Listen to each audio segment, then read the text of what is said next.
aí pessoal, hoje eu vou estar aqui mostrando com vocês como configurar o SCR Pro, Scorpion Pro. É muito fácil, primeiro você tem que vir no ar e baixar o QuadRated, que ele não tá aqui no meu celular, você tem que baixar o QuadRated. E quando você entrar no QuadRated, baixa o Aptoide, que ele é muito bom, mas eu tinha pra baixo.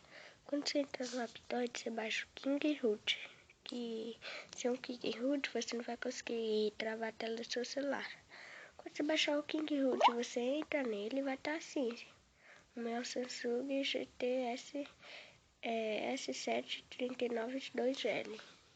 Aí você clica aqui. Aí, você clica aqui na hora. Quando você clicar, vai aparecer aqui tipo carregando até 100%. Quando carregar até 100%, você vai ter baixado esse que é King Cruiser, que é essa coroazinha. Quando você ter baixado, vai baixar outra coisa aqui também no seu celular. Vai baixar isso daqui, ó, também. Em japonês. Já vai estar tudo assim.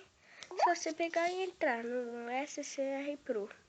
Quando você entrar, já vai estar travando a tela do seu celular. Então, está tudo bom. Então, falou. E vou colocar esse vídeo no YouTube. Não esqueça daquele like lá, hein, pra salvar nós.